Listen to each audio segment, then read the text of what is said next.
Oh my gosh! Butas ang gas! Narito po, panoorin natin. Ano na-discover na butas ang tangke ninyo na binili? Ay, mga isang linggo kasi simula nung binili ko, hindi ko nalaman kasi siyempre pag wala kang pera, hindi mo malagyan agad ng gas. Yung nagpaano na ako magpalagay na ako ng gas, doon ko nalaman nga hindi pala pwede siyang lagyan ng gas kasi may butas. Teka, yung tangke binili ninyo. Oo, si Pero di ba 700. may mga tangke na tayo before, tapos nire-refill lang? Minsan bago yung tangke na binibili? Pwede pala Bago yun? lang po sa labas, pero sa ilalim pala bulok na. So parang pinipinturahan lang ng paulit-ulit. Bawal yun, ha?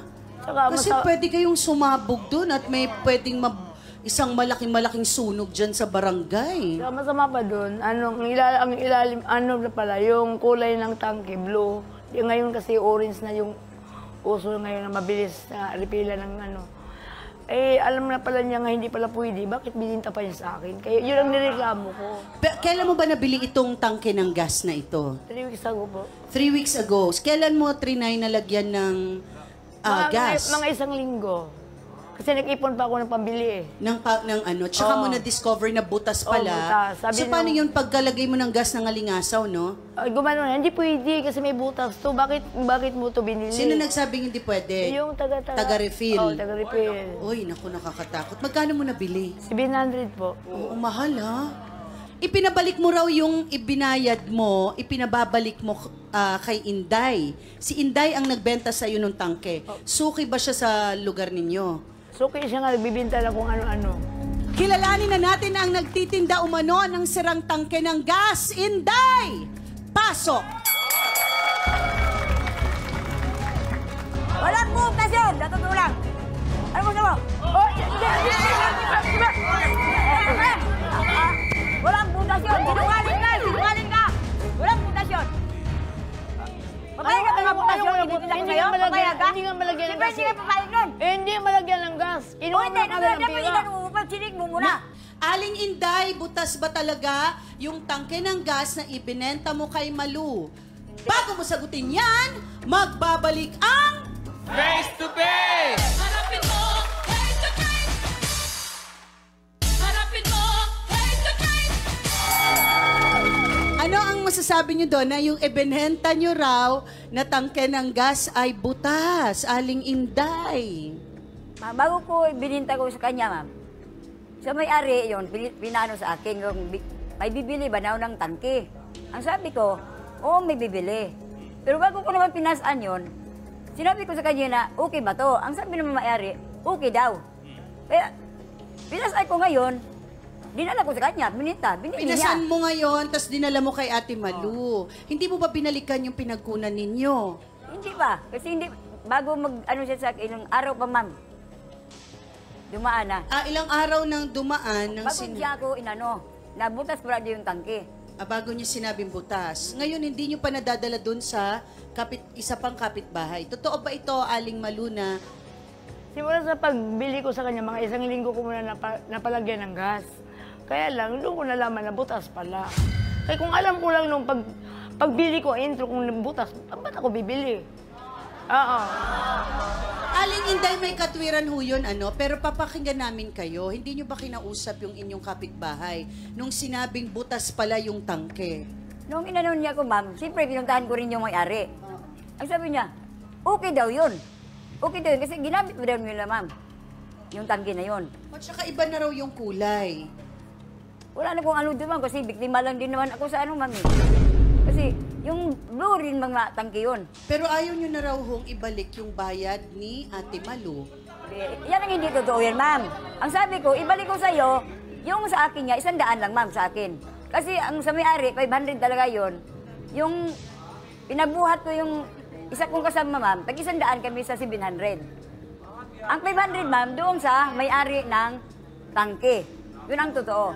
Pinilit niya kong singilin sa 700. Sabi ko sa kanya, maghintay ka kung bayaran din ako noon, may-ari noon. Gaano nakatagal, Ate Malu, at umabot ka na sa face-to-face, hindi ka na makapaghintay, bakit? Hindi, nagalit na ako, ma'am eh. Kasi yung pera rin, pinaghirapan ko yun eh. Sinabi ko sa kanya, ibalik mo lang yung pira na ano ko para may balik ko rin sa ano ko. Kaya lang ang ginawa sa akin, ma'am, dinidman niya ako eh. Dinedma ka. Hindi mo raw siya kinausap. Ma'am, hindi totoo, ma'am. Hindi totoo yan kasi araw-araw siya naningil sa akin, ma'am. Araw-araw, mayayain ako, ma'am. Sabi ko, hintayin mo ako magkapira. Kahit isoldier ko yung 500, ako na magbabayad, sabi ko. Pero papayag ka, hulug-hulugan ko, tag-50-50, araw-araw. At Aling Inday, eto lang ba ang first time na kayo ay nakapagbenta ng gamit? May nagreklamo ba sa inyo? Ito talagang ano ko, ma'am, diskarte araw-araw, ma'am. Nagbibinta ko ano-ano na lang. Ukay-ukay, kung ano lang magpa-diskarte sa akin, ma'am. Pero wala lang nagreklamo sa akin. Yun lang talaga siya, ma'am. Paano yun? Pangalawang business mo na ginawa sa kanya. Nung una, nagsangla ka sa akin ng tangke. Anong ginawa mo sa akin? Ginawa mo si Pira. Hindi mo binigay sa akin ang tangke. Nang pagkahapon. Bukod na ka. Totoo ba ito, Aling Inday? Ito, ma'am. Aaminin ko yan, ma'am. Matagal na panahon na yan. Dapat nung una, ma'am, bago kami dumating dito, nag-react siya. Hindi siya nag-react kasi, magkaibigan doon kami. Hindi siya nag-react. Ngayon nga, nag-ano ko sa tangke, sinama na niya yung una. Yan ang totoo. Aling Inday, meron po tayong yung tawag sa English, golden rule, no? Yung panuntunan natin ng pakikisama sa kapwa at sa buhay natin. Baka nalimutan lang natin. Ang sabi doon sa golden rule, huwag mong gawin sa iba ang ayaw mong gawin sa iyo. Okay. So, pag ito po ang ating panuntunan, wala ng gulo. Okay? Obviously kasi, kung paniniwalaan kung kinukwento ni Malu at saka ni Fe, ilang beses silang nabiktima. Una, ang inaalala ko lang, Inday, sabi mo hindi sa'yo yung tangke na binili ni Malu na may butas. May nagpabenta lang sa'yo. Pero tinanggap mo ang bayad buhat kay Inday. Ibig sabihin, may pananagutan ka kay Inday dahil ikaw ang nagbenta. Ngayon, kung hindi mo alam na butas at napatunayan na may problema yung tangke, butas, kunin mo yung tangke, ibalik mo sa nagbenta, at ibalik mo yung pera niya. Yun lang ang gusto niya. Matatapos lahat yan. Ang gobyerno natin, pinoprotektahan ng mga consumers. Now, doon, doon sa halagang 5 pisong ukay-ukay, ano ba naman, aasahan mo 5 piso, di pihado may butas yun. Di ba? May diferensya. Pero, ang daya doon, kung talagang inilihim ni Inday na may diferensya itong produktong ito at ibinenta ko sa iyo, doon papasok ang konsyensya natin. Tandaan natin, this applies to everyone. Mahalaga ang pera. Mahalaga ang pera. Pero ang perang kikitain natin dapat galing sa mabuti at pinagpagura natin. Huwag po tayong papares doon sa ibang mga nakaposisyon na mga may kaya na sa buhay na ginagamit ang posisyon para manloko ng kapwa at utakan ng kapwa, makuha ang pera at ipakain sa mga anak at apo nila ang pera. Magbubunga po yan ng masama.